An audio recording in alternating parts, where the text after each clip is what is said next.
Magandang gabi po sa ating lahat, At sa gabi pong ito ay magpapatuloy po tayo, sa ating pag-aaral, we're still on the book of Exodus at magsimula po tayo sa panalangin. Ang maraming Diyos na makapangyarihan sa lahat, may lalang ng langit at lupa, marami sa gabing ito ng iyo pong pagdudulot na kami ay muling makadulog sa iyong harapan as we study again, Lord, the book of Exodus of the Bible. We ask you, Lord, to give us the wisdom to understand at yung kagustuhan, Panginoon, namin na mas lalo pang maintindihan ang aming pong pinag-aaralang mga salita mo mula sa Biblia. Samahan mo ang bawat isa, saan po kami naroon, saan mo po naabot ng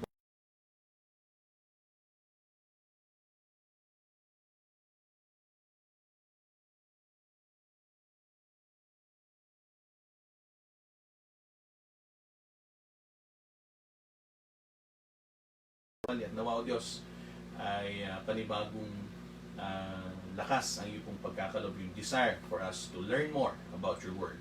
We thank you and we ask in the name of Jesus. Amen and amen. So, kamusta ka, kapatid? So, for the past days, for this week, nawa ay maging nadudun pa rin yung ating kagustuhan na makapag-aral ng Biblia. Last week, nagsimula na po tayo dun sa walkthrough or more detail ng mga chapters na yan sa Exodus. So, i-review ko lang yung mga unang part ng ating pong pinag-aralan. So, a walkthrough Exodus, and we started with chapter 225, which is yung setting, yung sabihin yung lugar kung saan naganap yung buong narrative ng book of Exodus, which nagsimula po dun sa Egypt and eventually nagpunta po doon naman sa Sinai, sa wilderness, and dun sa Mount Sinai. Okay? So, growth and oppression of the Israel in Egypt, which has two narratives.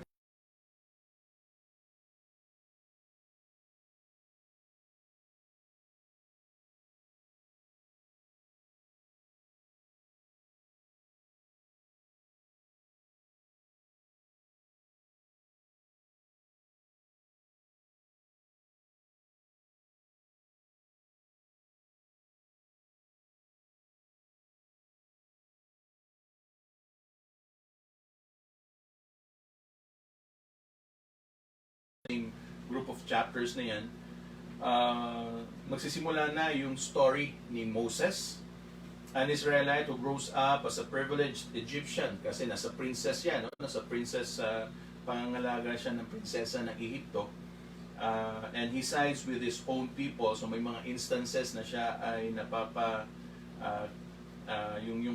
syempre sabi nga natin nung nakaraan ay he knows na isa siyang Hebrew.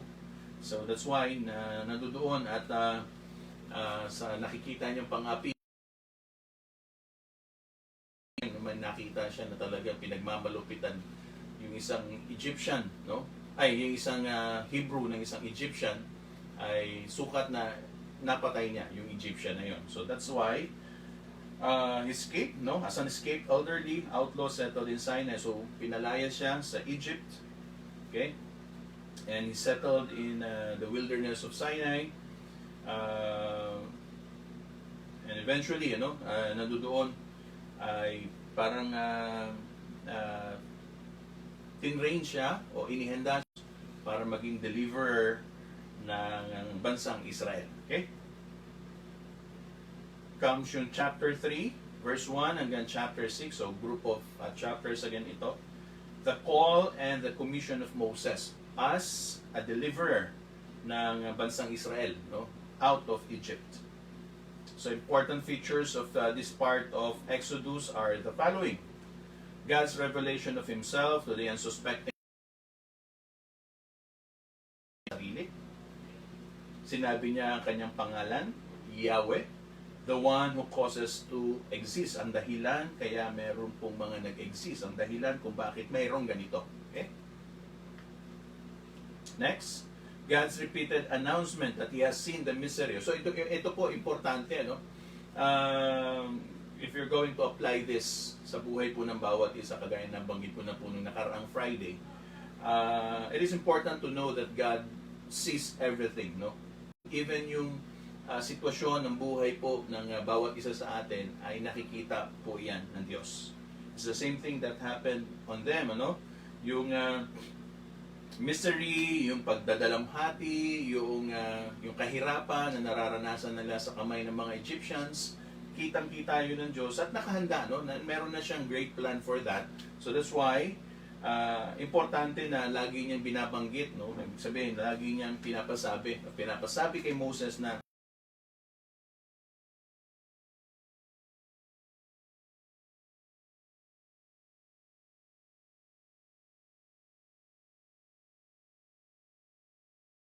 that you have in Egypt. Okay? Next, Moses thanks but no thanks responds to the call. Hindi naman siya ganun ka-excited nung una. Ay, sabihin talaga nung una, no? So marami siyang so on and so forth. So marami siyang binigay na alibis. Pero siya pa rin talaga ang chosen one. Siya pa rin talaga ang pinili ng Diyos. Moses' first encounter with the Pharaoh. So bumalik siyang muli dun sa Pharaoh. Of course, yung Pharaoh na yan, historically, during the time of Moses, tinitingnan sa world history, somehow it's Ramesses II. Okay? So, he meets again the Pharaoh during that time. Definitely, lumaki siya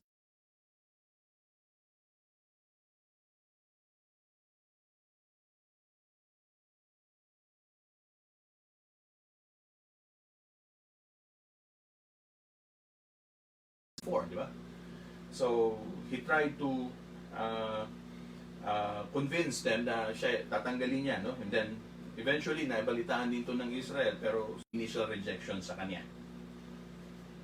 The startling episode no chapter 4 reminds Moses, an Israelite father, had not parang side stories ito, no, na dahil nga sa siya ay lumaki ring Egyptian, so somehow parang hindi siya masyadong aware, although he knows the tradition of the Hebrew people. Okay, so medyo parang first time sa kanya, no, yung circumcision ceremony niya.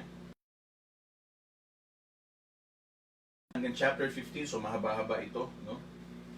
Although nabanggit ko na ito nung nakaraan. Miraculous deliverance from the bondage.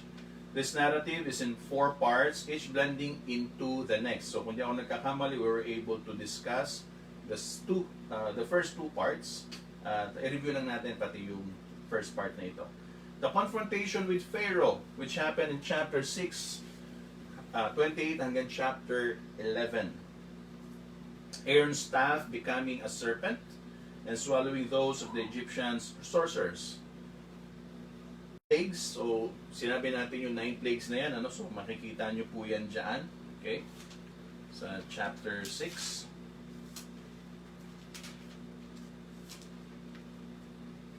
So we'll start with chapter 7, no? Yung mga plagues na yan. So the 9 plagues and the announcement of the 10th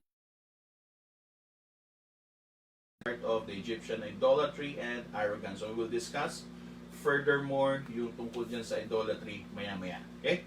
So tandaan nyo ito, no? As early as now, tandaan nyo na yung Egypt, no? Yung bansang Egypt, kilalang kilala po sa idolatry, no? So they have so many gods. So meron silang gods of the sun, of the moon, gods ng death, gods ng God ng prosperity, no? God ng Nile River, so on and so forth. Marami po silang gods, no? And those practices are really abominable. Ibig sabihin, hindi kasuklam-suklam sa harapan ng Diyos, ano? Hindi katanggap-tanggap kasi isa lang po ang Diyos na siyang lumikha ng lahat. At ito mga Diyosa na ito na kinikilala Ehipto as per their religion, ano, and traditions nila, ay hindi po katanggap-tanggap sa Diyos. So, he's really against it. And remember, several hundreds of years, no, na nandoon, na nagstay ang mga Hebrews, ang mga Israelita sa Egypt. And somehow, no, can you just imagine what is the influence that it has given sa mga Israelita? Kasi ang tagal na po nila, kinalaka na ito, dito na namatay yung mga noong una. Imagine yung effect I'm making a point here kasi mamaya importanteng matatouch ulit natin yung regarding sa idolatry. So just imagine that, ano? So yung practices ng Egypt na somehow ay na-absorb ng mga Hebrews. So idolatry, yung kanilang yung paraan ng pagpapahirap sa kanila, yung slave. Kasi importante po 'yon dahil paglabas po nila, magkakaroon po ng mga grumbling. So sabihin, maraming reklamo na matatanggap si Moses. Discuss po natin. And we'll start with this, although nabigyan ko na po yan ng initial discussion last Friday, but I want to have a more detailed discussion now, tonight. Okay? So we will start with the careful weaving of the institution of the Passover. So ibig sabihin, ulitin ko, no, may 4 parts ito yung ating pong pinag-uusapan. Chapter 6 hanggang doon po sa chapter 15. The careful weaving of the institution of Passover, and we will discuss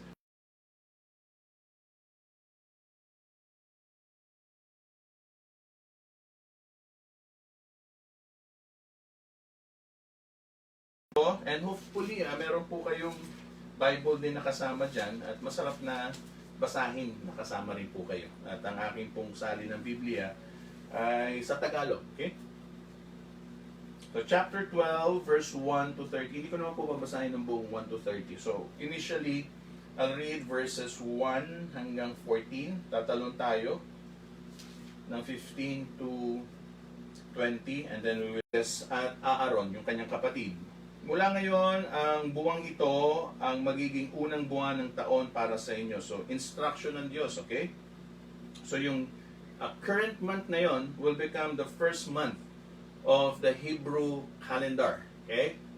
So, mula ngayon, ang buwang ito ang magiging unang buwan ng taon para sa inyo.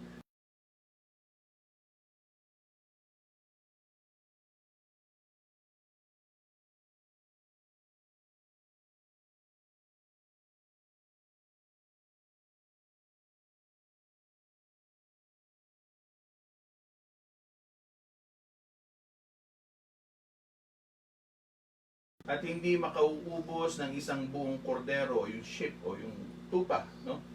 Magsasalo sila sa kalapit na pamilya. So they are living, no, inside doon sa siguro yung confinement nila sa Egypt, ano? So may mga bahay din naman siguro mas housing yan sa Egypt, no? So yung kapitbahay, kung konti lang din sila, so you share with them yung isang buong sheep, kordero o tupa, o kaya naman ay batang kambing. Ang dami na magsasalo-salo sa isang kordero ay ibabatay sa dami na makakain ng bawat isa.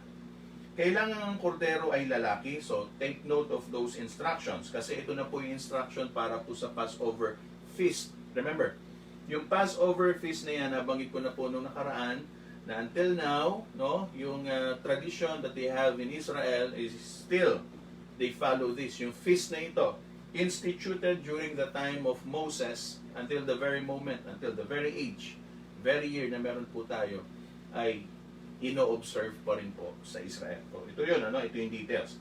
Kailangan ang kordero ay lalaki, 1 taong gulang, walang pinsala o kapintasan, hindi po dapat pilay, no? Walang, siguro kung ano mang sakit sa balat or something na may kapansanan.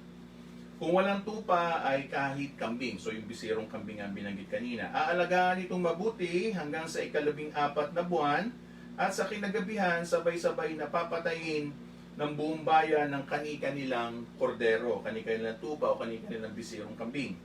Kukuha sila ng dugo, so gigilitan ng leeg yan, kukuha sila ng dugo nito at ipapahid sa mga hamba at sombrero ng pintuan ng bahay nakakainan ng kordero, no? Sabihin yung kung saan isa-celebrate yung Passover feast na yan. So doon yung mga hamba ng pintuan, ng mga bintana, no, ipapahid yung dugo. That is the Passover. Sa gabi ring iyon, lilitsunin nyo ito at kakanin kasama ng tinapay na walang libadura, walang yeast po, no? At ng mapapait na gulay. Huwag ninyong kakanin ng hilaw o nilaga ang kordero. Litsunin ito ng buo kasama ang ulo, ang mga paa at mga laman loob, no? So somehow ito naman ay may kinalaman doon sa diet, no? Sabi sabihin, talagang patatagasin yung taba, o yung langis, o yung mantika na meron po doon sa yung animal fat na meron po sa kanila na kailangan litsunin. Huwag ninyong kakanin ng hina, okay? Huwag kayong magtitira para sa kinabukasan. Kung may matira, sunugin pagka umaga. Ganito naman na magiging ayos ninyo sa pagkain nito. Nakabigkis, o may instruction din po. Nakasandalyas at may tangang tungkod. Dali-dali ang inyong pagkain nito.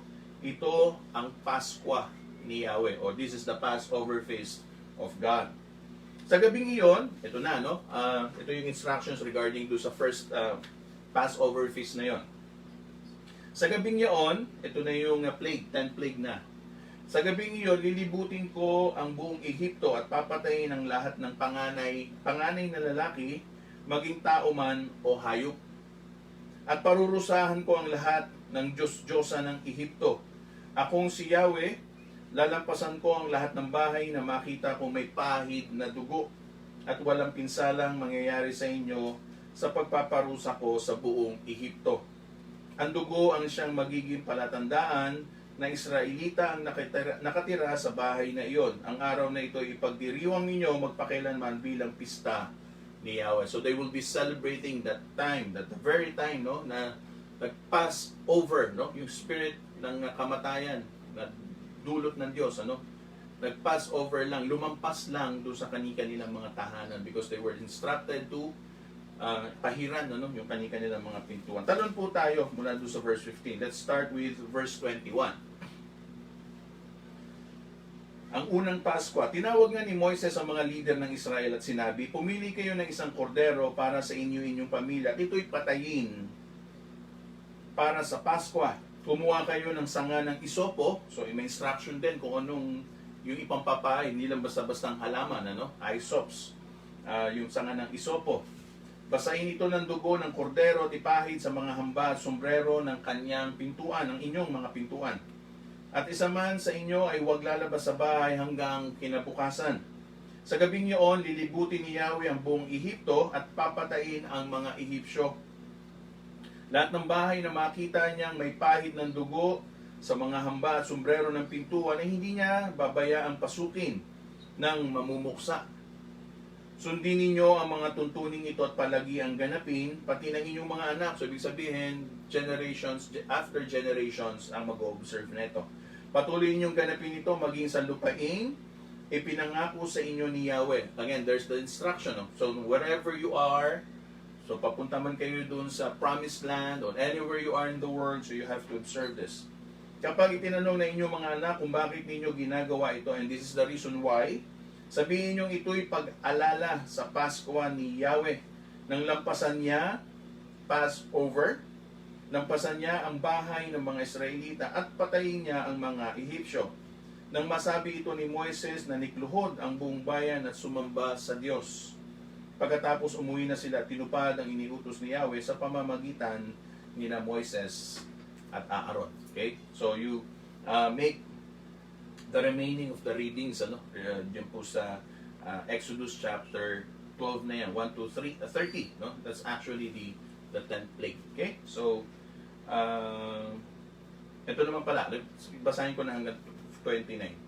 Ito yung nangyari mismo. Nang hating gabing yaon, pinatay ni Yahweh ang lahat ng panganay na lalaki sa buong Ehipto, mula sa panganay ng Faraon, so yung anak mismo ng Pharaoh, at tagapagmana ng trono, hanggang sa anak ng bilanggong nasa paitan.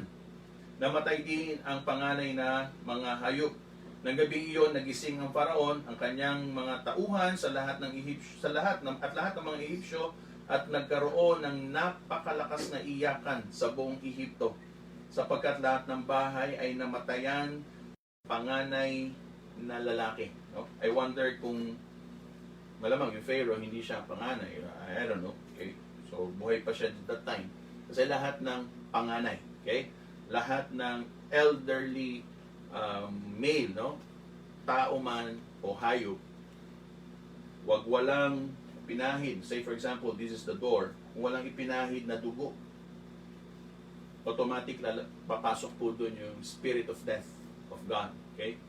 at mamamatay ang sino man panganay na lalaki na naroroon, tao man o hayop. Okay? So that's the 10th plague. And eventually, napayagan na po sila. The Pharaoh gave in, ano? Nag-give in na po siya diyan. Pero hanggang sa huli, hindi pa rin siya, no? Talagang bumigay hanggang banda sa huli. Now, let's go to the third part of this narrative. The account of Exodus itself. The Exodus word means really yung paglabas, ano? Okay, kaya until the very age, ano? Ginagamit natin yung Exodus ng mga tao. Sabihin yung pag-alis, paglisan nila. Okay? So, that would cover now chapter 12:31 hanggang chapter 14:31.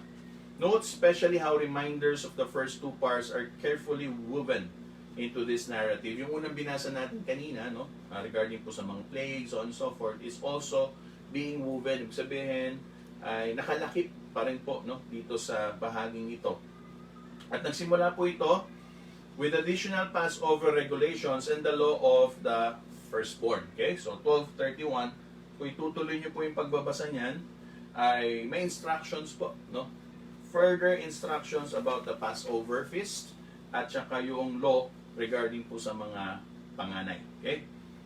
Also, the actual crossing of the Red Sea, no? Diyan po nako-cover.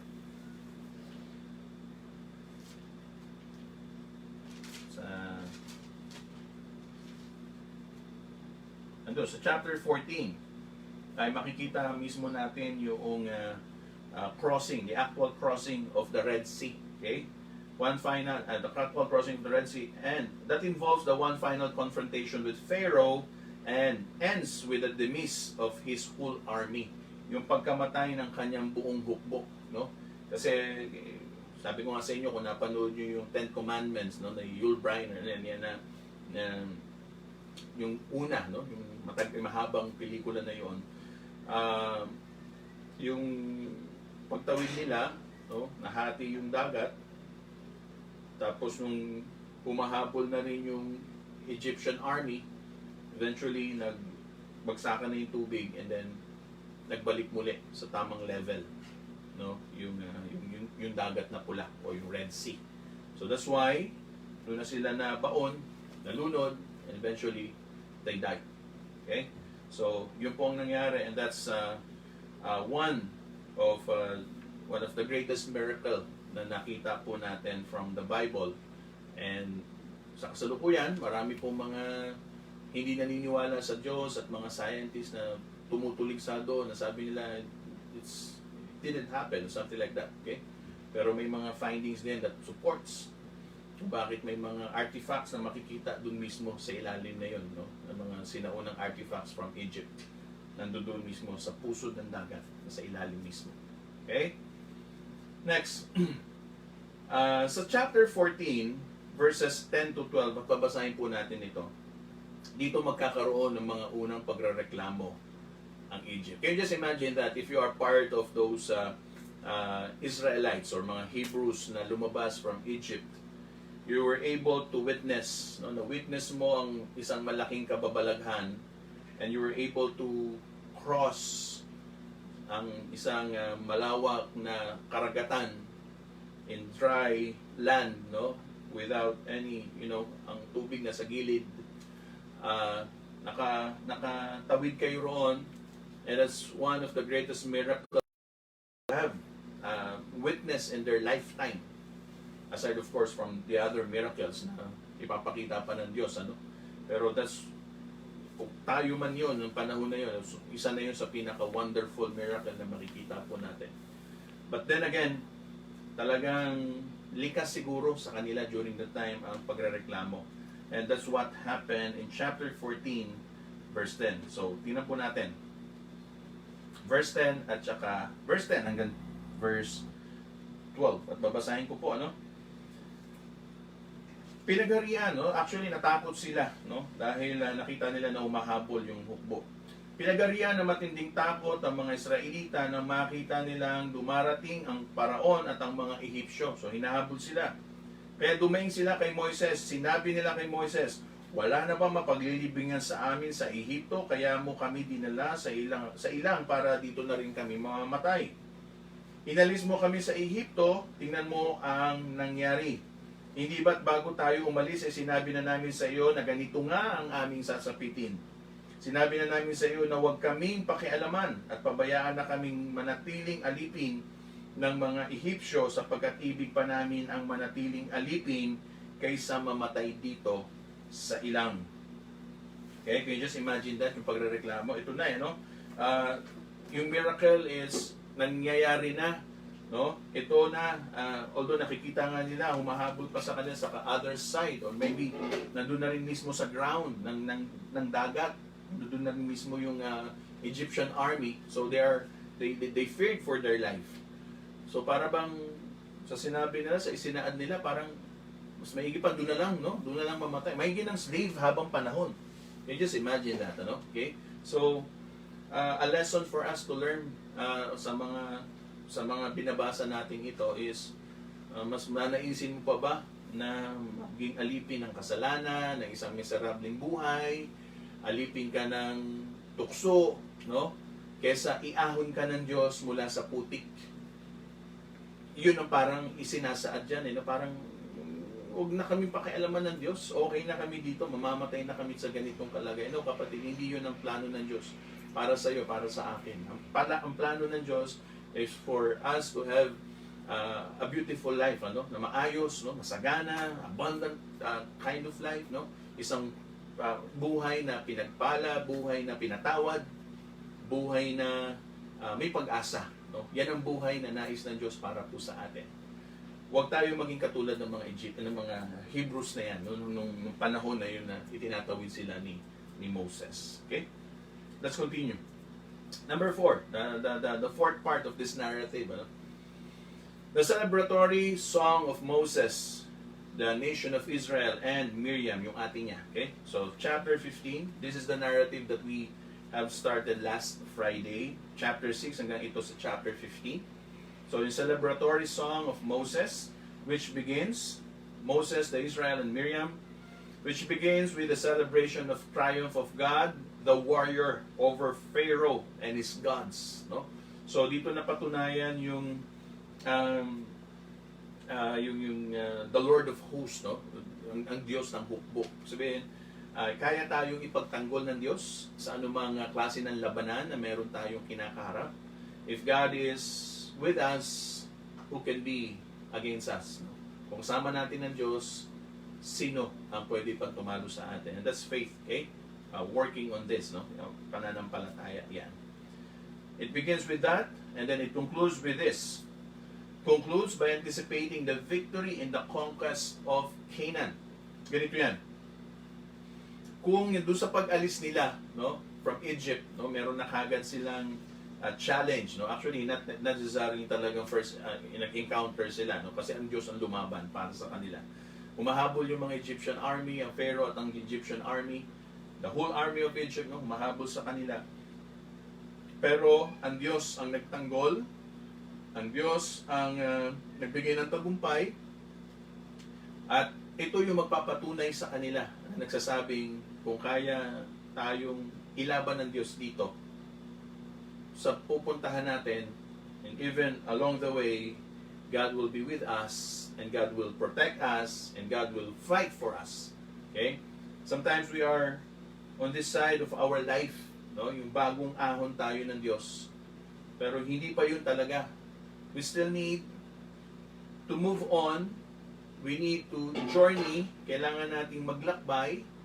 Along that journey, maraming labanan tayong lalabanan na mararanasan until we finally reach yung point na kung saan, anak, ito yung pinapangako ko sa iyo. But along the way, inihango ka pa lang ng Diyos, inialis ka sa putikan, okay, and then you journey towards that promise of God. Along the way, and even during yung pag-ahon sa iyo, may struggle na. Pag-journey mo, may struggle na. And eventually, pagdating mo doon, kailangan mong mag-struggle. I mean, kailangan mo makipaglaban in order for you to gain yung promise na yan. Okay? Pero, ito yung assurance, no? God will fight for us. And that's another lesson that we have to learn from that. Okay?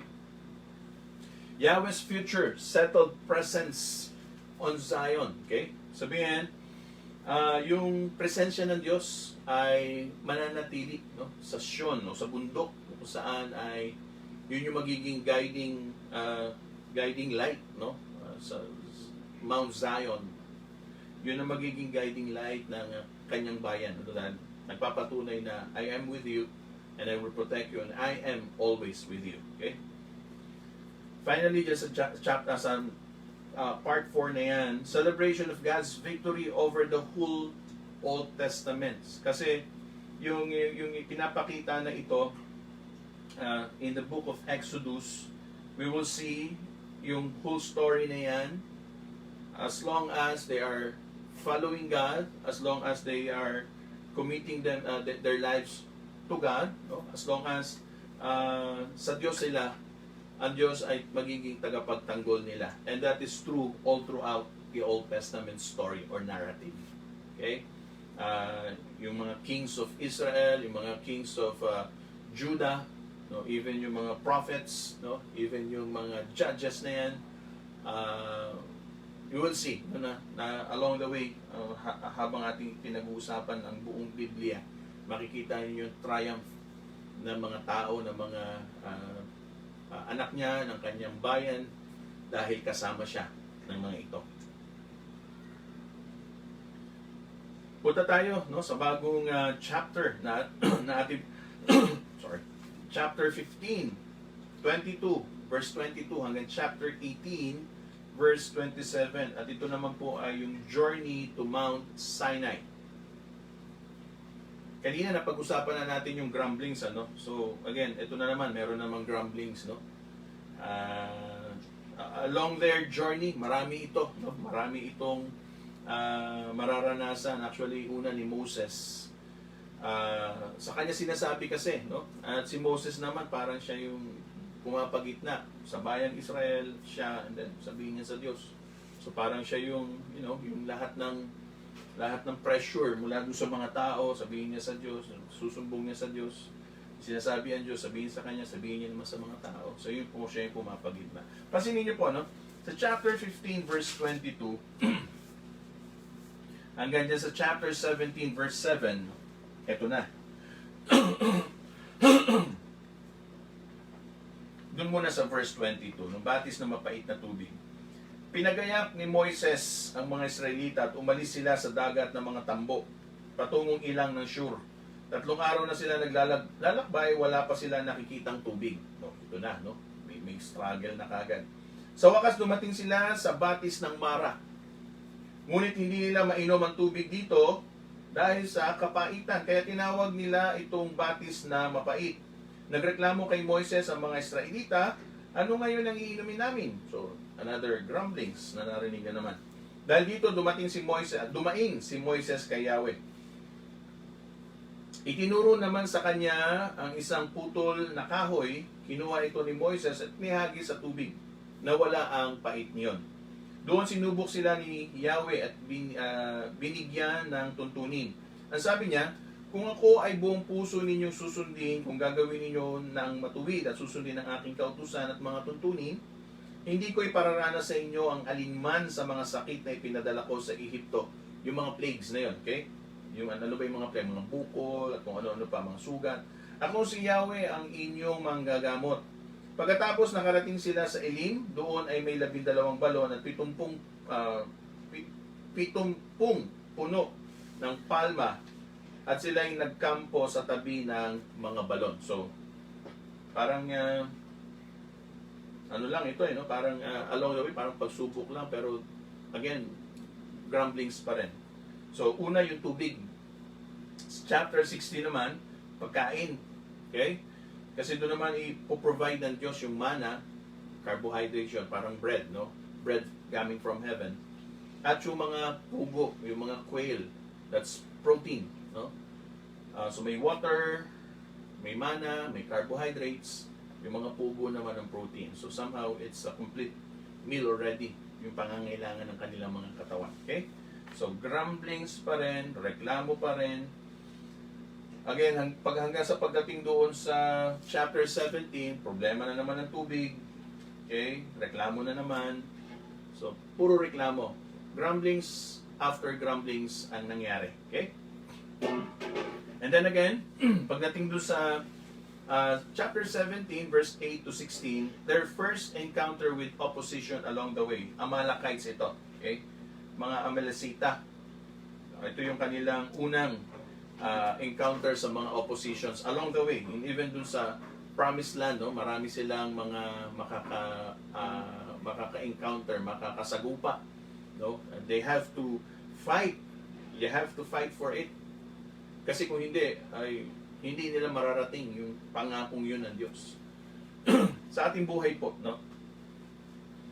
Hindi rin man tayo tinuturuan ng Diyos na maging mga spoiled children, no? Spoiled sons and daughters.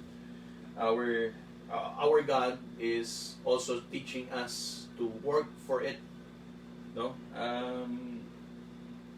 May kasabihan nga tayo, di ba, mga Pilipino at mga sa Tagalog, no? Nasa Diyos ang awa, nasa tao ang gawa. So we have to work for it, no? Blessing, mercy, ang blessing ng Diyos na Liliana, but you have to reach for it, no? You have to fight for it. Kung may struggle man along the way, don't give up. You have to reach for it, no? You have to reach for it kahit ano pa mangyari. As long as you know that that is coming from God and you know that's really God who gave you that, you have to fight for it. Okay? Yun din po ay tinuturo ng Diyos sa kanila. Along the way, hindi ito parang madalian lang na mangyayari. Yung promised land kasi na yan, may mga occupants na. Meron ng not necessarily doon sa loob, ano? Even in the borders of that. Ito na nga po nangyari yung una, Amalekites, ano? Nagsimula na yan dyan. So, unti-unti dapat nilang labanan yung mga groups ng mga tribes na yan, grupo ng mga tao, grupo ng mga lahi ng mga taong yan. Okay? Number 3, ito, no? Millions of Hebrews po ang inilabas ni Moses from Egypt. Okay? And lahat ng mga concerns nila are all asked and being, lahat po ito ay ibinabato nila all towards Moses. And nakita nung kanyang biyanan, asawa niya si Zipporah, ang tatay niya si Jethro, okay? Ay nakita ng kanyang biyanang lalaki, kanyang biyanan na si Jethro, yung pressure or yung stress, actually management ito, no? Practical management ito na nakita, no? Nakita ng ama, no? Kanyang father-in-law na hirap si Moses to address all the issues of the nation of Israel as a leader, no, ng bansang Israel. Millions yan. So can you just imagine the whole, yung kung ano yung ginawang management o time management una sa lahat na ginawa ni Moses. Okay? Can you just imagine that? And depicting the picture na parang nakaupo siya sa isang bato, siguro nakaganon sa kanyang tungkod, lapit, tao, may dudulog sa kanya, meron namang isa, wait, sandali, kain muna ako, break muna. At doon umiikot, yung buhay niya. Aside from, of course, planning towards yung kanilang journey na yan, along the way, kasi they're moving, they're moving. Camp sila paggabi, eventually sa umaga, move, and then may pagdulog din po sa kanya. So, pressure. So, sabi nung kanyang father-in-law, and particular ako dun sa verse 13, okay? Verse 13, along the way, basahin ko lang po, no? At para mas maintindihan natin. Kinabukasan, naupo si Moises upang hatulan, no? Sa Tagalog na Bible ko, yung part na yon ng Exodus chapter 18 verse 13, may title po siya, ang paghirang sa mga hukom. So dito po nagsimula, no, yung mga judges, okay? So they were assigned, they were appointed, no? At basahin po natin. Kinabukasan na po si Moises upang hatulan ng mga tao tungkol sa di nila pagkakaunawa. So may mga issues. Inabot sila ng gabi sa dami ng tao. Nang makita ni Jethro ang hirap na inaabot niya sa kanyang ginagawa, tinanong siya, ano ba ginagawa mo sa mga tao? Bakit maghapon kang nakaupo na napaliligiran nila? Sumagot naman si Moises, mangyari po, lumalapit sila sa akin para alamin ang kalooban ng Diyos. Kapag may dalawang tao na hindi nagkakaunawaan, dumudulog sila sa akin at sinasabi ko naman sa kanila na kung sino ang may katwiran. Bukod doon, ipinaliliwanag ko sa kanila ang mga utos din ng Diyos. Sinabi ni Jethro, hindi ganyan ang dapat mong gawin, pinahirapan mo ang iyong sarili, pati ang mga tao. Malaking gawain iyan para sa iyo, hindi mo kayang mag-isa. Pakinggan mo itong ipapayo ko sa iyo at tutulungan ka ng Diyos. Okay? So, listen to this.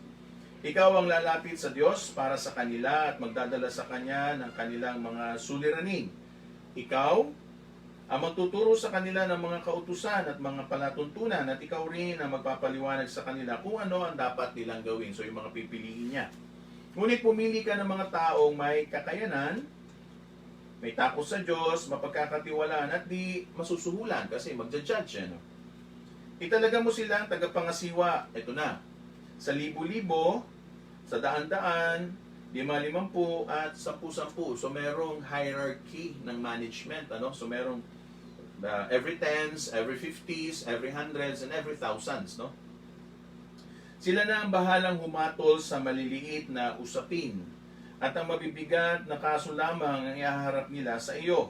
Sa gayon, hindi ka masyadong mahihirapan sapagkat matutulungan ka nila sa iyong mga gawain. Kung ganoon ang gagawin mo tulad ng ibig ng Diyos, hindi ka mahihirapan at madali pang maayos ang anumang suliranin nila. Matamang pinakinggan ni Moises ang sinabi ng kanyang biyanan at sinunod niya nga ito. Pumili nga siya ng mga lalaking may kakayahan at tinalagang tagapangasiwa sa Israel. Ang iba'y sa libo-libo, ang iba'y sa daan-daan, ang iba'y sa 5-50 at ang iba naman ay sa 10-10. Sila ang naging palagiang hukom ng bayan. Lahat na lamang ng malalaking usapin ang idudulog nila kay Moises at sila na ang lumulutas sa maliliit na kaso. So yun po ang naging kwento diyan, ano? So nung una kasi lahat ng usapin ng bayan, hindi ng bayan kundi ng buong bansang Israel ay papunta kay Moses. So can you just imagine that? His working as a president or as a king or as the leader of the nation. No? So kung lahat yan, so sabi, you have to manage that. You have to assign people, yung hierarchy ng management na yan. So yun po ang nangyari sa number 3. Chapter 19, verse 1 hanggang 24 to 11. Okay, it's already, we still have 15 minutes, ano? Pero sige, hopefully tapos natin yung portion na to. Chapter 19 verse 1 hanggang chapter 24 verse 11. And this is about the covenant at Sinai. Okay? Una yung prelude, chapter 19. Importante po yung verse 3 to 6. Babasahin ko po, no? Chapter 19 verse 3 to 6. Importante po ito. Si Moises naman ay umakyat sa bundok upang makipag-usap sa Diyos. Sinabi sa kanya ni Yahweh, and take note of this, ito ang sabihin mo sa buong angkan ni Jacob, o sa buong Israel. Nakita ninyo ang ginawa ko sa Ehipsyo, sa mga Ehipsyo, at tulad ng pangangalaga ng isang agila sa kanyang mga inakay, kayo'y aking kinupkop. So dito yung sa English version, dito yung phrase na eagle's wings, no? Which is kung sa mga praise and worship songs, so na familiar with eagle's wings, okay? Kung susundin ninyo ako at hindi kayo sisira sa pakikipagtipan ko sa inyo, kayo ang magiging bayan kong hinirang. Ang buong daigdig ay aking, ngunit kayo'y aking itatangi. Kayo'y gagawin kong bayan ng mga saserdote na maglilingkod sa akin nakatalaga sa akin, iyan ang ibig mo, yan ang sabihin mo sa mga Israelita. Okay? So, nakita niyo doon yung pagsisimula, no? I mean, it's God himself talking, no? To his nation Israel through Moses, na ito yung pahayag niya. Okay? So, ito yung simula ng kanyang covenant. No? Ito yung simula ng kanyang tipan na ipagkakaloob, no, sa bayang Israel. Diyan din po ay makikita natin yung pagitan ng banal na Diyos at ng kanyang bayan. No? So later part na yung makikita nyo na magkakaroon ng fences, magkakaroon ng demarcation line. No? So kung saan lang po pwede. Second part of that portion of the chapters ng Exodus, yung 10 commandments. No? At I want to dwell on this, at basahin po natin. Okay? If you have your Bible, it's important for us na kailangan nating basahin. 10 Commandments, chapter 20, hanggang mula verse 1 hanggang verse 17. Ito ang sinabi ng Diyos, ako si Yahweh, ang inyong Diyos na naglabas sa inyo sa Ehipto at humango sa inyo sa pagkaalipin. So parang preamble o prelude sa isang batas na ginawa, no, sa iba pag ginagawa rin sa Senate ngayon, sa Congress. So merong paunang salita yan. Okay? So yung paunang salita. First commandment o first law. Huwag kayong magkakaroon ng ibang Diyos maliban sa akin. That is clear. Okay? Malinaw po. Walang ibang Diyos maliban sa Kanya. Maliban kay Yahweh. Other than Him, those are idols. Okay? Huwag kayong magkakaroon ng Diyos-Diyosan o kaya'y larawan o rebulto ng anumang nilalang na nasa himpapawid, nasa lupa, o nasa tubig. Huwag kayong yuyukod o maglilingkod sa alinman sa mga Diyos-Diyosang iyan, sapagkat akong si Yahweh ay mapanibughuin. So, ibig sabihin, ay, nagseselos or something like that, Parurusahan ko ang lahat ng aayaw sa akin, pati ang kanilang mga anak, hanggang sa ika-4 na salinlahi, hanggang 4th generation. And what if, kung doon sa 4th generation na yan, gumagawa pa rin sila ng kalapastangan ng katulad nito laban sa Diyos, another 4th generation yon. So, hindi mapuputol yung curse. No? This is, parurusahan ko lahat, pati ang aking kanilang ika-4 na salinlahi. So, may parusa, may judgment, Ngunit ang lahat ng umiibig sa akin ay pagpapalain ko hanggang sa kanilang kaapu-apuhan. So, walang limit. No? Walang limit yung blessing. If you decided to follow God and sinunod mo yung batas na ito, yung portion ng batas na ito, there's a promise. Okay? There's a promise. Reading ko po. Ang una, huwag kayong magkakaroon ng ibang Diyos maliban sa akin. Number 2, huwag kayong magkakaroon ng mga Diyos-Diyosan o kay larawan o ribulto ng anumang nilalang na nasa impapawid, nasa lupa, o nasa tubig. Malinaw po yun. Third, huwag ninyong babanggitin sa walang kabuluhan ang pangalang Yahweh, sapagkat parurusahan ko ang sino mang bumanggit nito ng walang kabuluhan. No? Yung walang kapararakang pagbanggit. No? The name of God is holy. No? Pero sa modern age natin, siguro alam nyo na ibig sabihin yan. Walang kapararakang paggamit, sa walang kabuluhang paggamit sa pangalan ng Diyos. No? Can you just imagine that na ikaw nga, kung ang pangalan mo ay ganyan at gagamitin sa pag-alimura, sa panliliit sa mga tao, pag-curse sa mga tao, hindi ka rin siguro matutuwa. No? Ikaw pa lang yun. How much more ang Diyos? Fourth, italaga nyo sa akin ang araw ng pamamahinga. Explanation niya doon. 6 na araw kayong gagawa sa inyong gawain. So, okay na yun. You work for it. You work for your life. Magsumikap. 6 days. Ang ika-7 araw ay araw ng pamamahinga. At itatalaga ninyo sa akin. Ang ika-7 araw, walang gagawa. Isa man sa inyo. Kayo at ang inyong mga anak, mga katulong at inyong mga hayop o sino mang naninirahan sa inyong bayan. 6 na araw na ginawa ko ang langit at lupa, ang mga dagat, mga lahat ng mga nasa mga ito. Namahinga ako, ang Diyos mismo yun, ano? Sa ikapitong araw, itinatangi ko ito at itatalaga para sa... Itinangi ko ito at itinalaga para sa akin. So, we were also given an instruction to ipangilin ang araw ng pamamahinga or kailangan igalang yung Sabbath day niya. Okay? Verse 12, commandment number 5 or law number 5. Igalang ninyo ang inyong ama't ina, sa gayon mabubuhay kayo ng matagal sa lupaing ibinigay ko sa inyo. And there's a promise, there's a blessing for it. No? With regards to our interpersonal relationship. Okay? Importante po yung fifth na yun, ano? Fifth commandment na yun. Dahil ito yung may promise. No? Paggalang sa ama't ina. Ito laging taksa, lalo po sa atin na may mga anak na, ano? Importante pong lagi natin ito na ituturo sa kanila yung portion na ito. Kung mahal po natin sila, it's important for us to always share this. Kasi kung sila po ay lalapastangan sa atin, meron din pong hindi magandang mangyayari sa kanila pong mga buhay. 6, no? Huwag kayong papatay. 7, huwag kayong mangangalunya. 8, huwag kayong magnanakaw. 9, huwag kayong sasaksi sa di katotohanan laban sa inyong kapwa, no? Yung false witnessing, okay? Can you just imagine if you are giving your testimony na actually pagsisinungaling to no, di ba? Tatanungin ka halimbawa, ito ba taong ito, just because you have to favor the other side, no? Sukat na magsinungaling ka, no? Ay nasa batas po yun ng Diyos.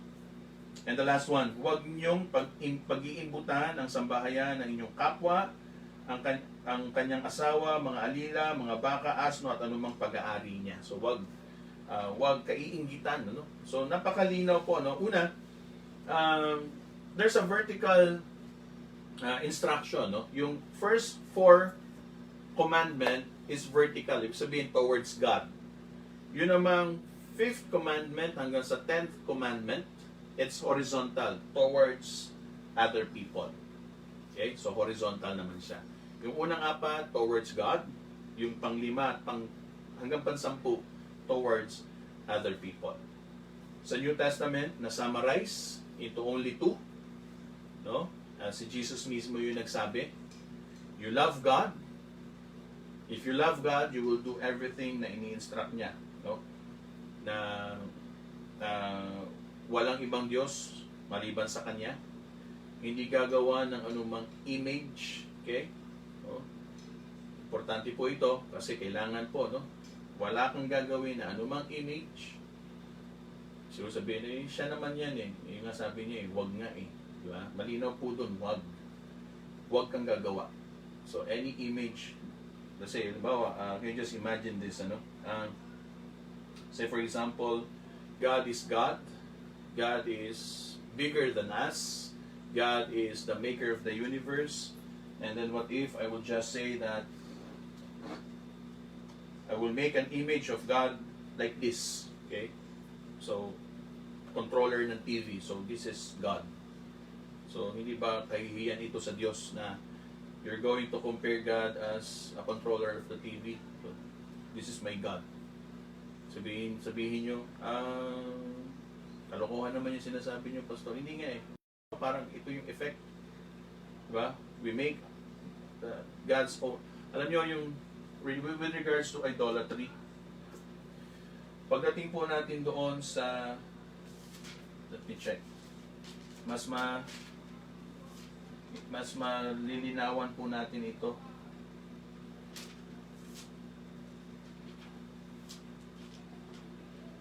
Ayan, yung tungkol kay Aaron, no? Yung umakyat, ayun, so chapter 32. Pagdating po natin doon, I think next week magpag-usapan natin. Pagdating po doon, mas malilinawan. Babalikan po natin to, no? Yung idolatry na to. Any image on earth, ibang tao nga, pera. No? Ibang tao yung sinasamba nila. I mean, yun ang idols nila. So anything, ano ba ang pinakamas magandang explanation ng mga idols? Anything that replaces God, yung importance ng God sa buhay mo, is your idol. Okay? Something like that. Okay? So, tapusin muna natin po dito. We still have something to discuss. Yan po sa next week, next Friday. Hope na up to this point, no, ng ating pong, we've been doing this online Bible study na ilang linggo na ito, almost 2 months na ginagawa natin. I hope, and I'm still praying na again, us to understand more your Bible, your words, no, na nandiyan, at maunawaan at mas lalo po namin maisabuhay. Okay? Isn't it getting more exciting, no, yung Exodus sa mga pagkakataong katulad nito? Okay? So, with that, putulin muna natin dito yung ating pong pag-uusap regarding po dyan sa Exodus, and we will continue next Friday. Hopefully kapatid, makasama ka pa rin, no? At let us enjoy yung pag-aaral ng Biblia, no, sa pamamagitan nito, at mas lalo pa itong makatulong sa buhay po natin, how we're going to build our life, yung relasyon natin sa Diyos, sunod na yung relasyon din natin sa ating kapwa. Samahan niyo po ako sa closing prayer.